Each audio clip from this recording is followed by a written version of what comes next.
On my now defunct channel, which was also titled Andy Nowicki, but with no capitals, it was much more trendily titled lowercase a Andy, lowercase n Nowicki, almost in throwback to E. Cummings.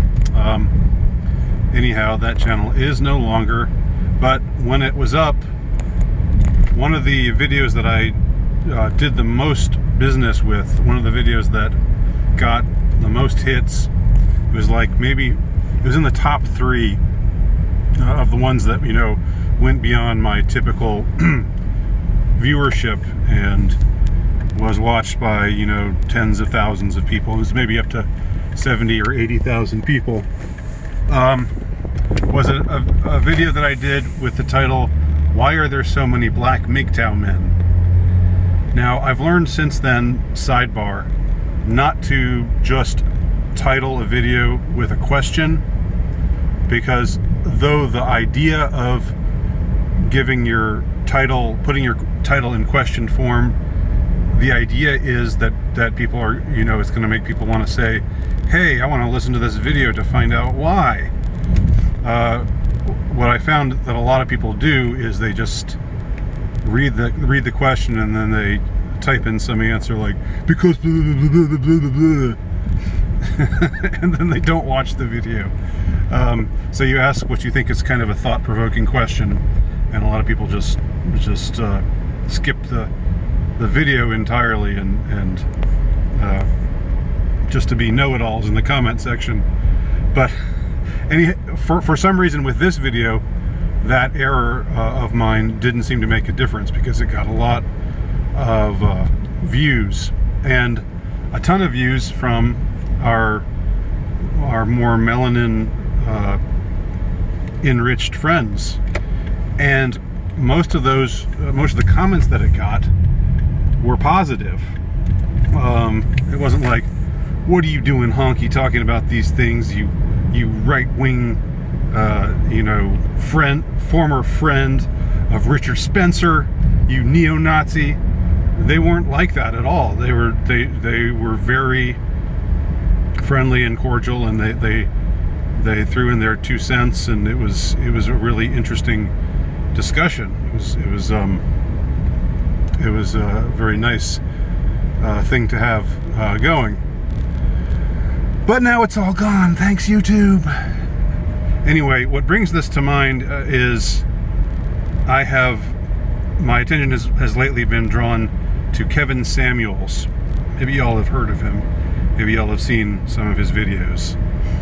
Kevin Samuels is a black man.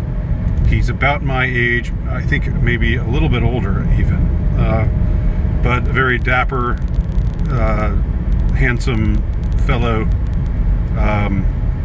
and very articulate, very well-spoken. That's what articulate means. Very intelligent, and just somebody who's just absolutely willing to say whatever he's thinking. I don't know if he has credentials of any kind. I don't think he does, because he doesn't, in any case, he doesn't call himself Dr. Kevin Samuels, the way that some rather pretentious people do online, who want to flaunt their PhDs, throw it in your face and say, I'm smarter than you because I have this degree, and you need to trust me because I have this degree, which means nothing, but I have this degree, so respect my degree. But if he might actually be a doctor, but he doesn't flout it or flaunt it. Flaunt is the correct use of the word there. But every single one of his videos is they're all very entertaining, and a lot of them are rather cathartic to watch. And I'm not even the target demographic. I can only imagine what some of my melanin enriched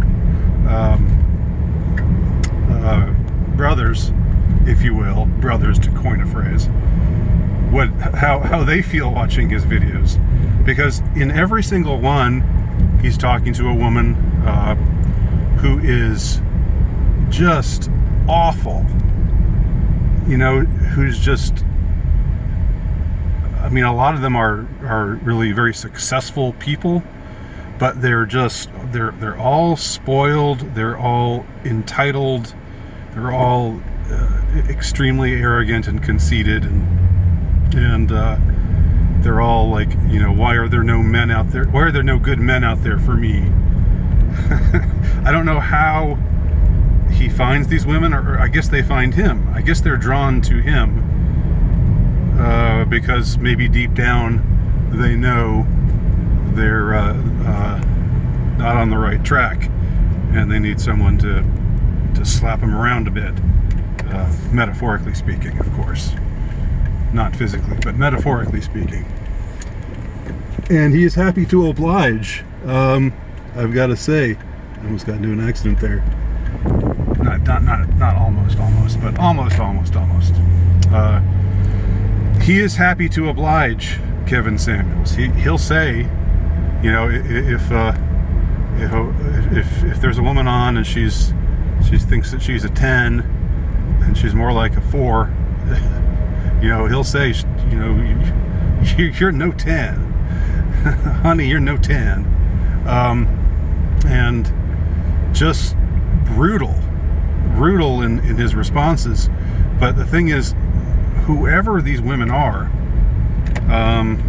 if they are representative of modern womanhood, of a particular, shall we say, demographic, because he plays exclusively, it seems, to this demographic, the demographic that he's a part of. And if that's what they are like, and that's kind of what you know, what my former video, why there's so many black MGTOW men, made reference to. You know, and again, I don't want to.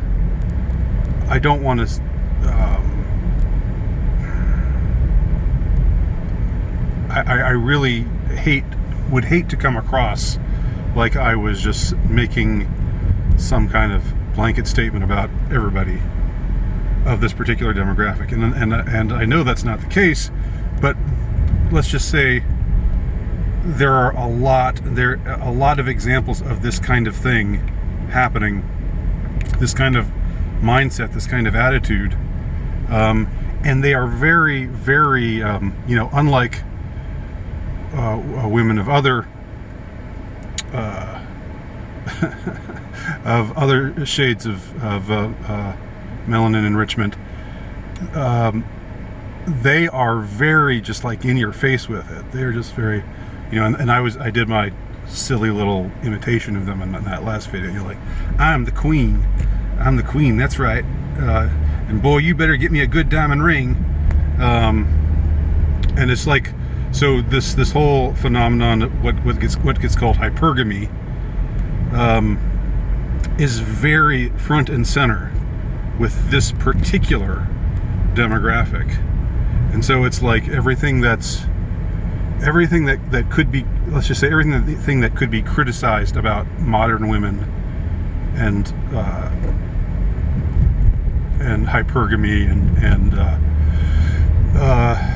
the tendency to just gravitate only towards the top 5 or 10% or whatever. Everything that you could say about that phenomenon just seems particularly crystallized in this particular group, or maybe it's just that they're more upfront with it, more shameless about it. And anyway, Kevin Samuels just lays into them. I mean, well, when I say he lays into them, he's never angry. He hardly ever raises his voice, but he just you know, tells them they're not all that. That's basically it. It's the funniest thing, and you know, he's not afraid to insult them, and not egregiously, not well, sometimes maybe is a little harsh. Like I heard one time him saying that this overweight woman was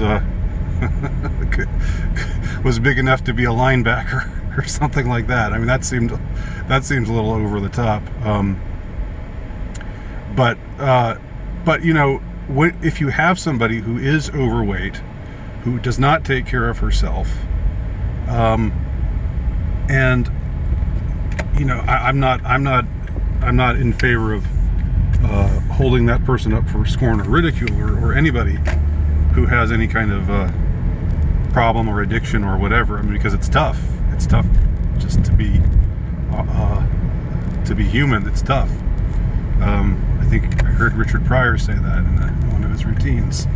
It's not like it's not hard enough to be a fucking human being. That's what he said. I remember that. That stuck with me.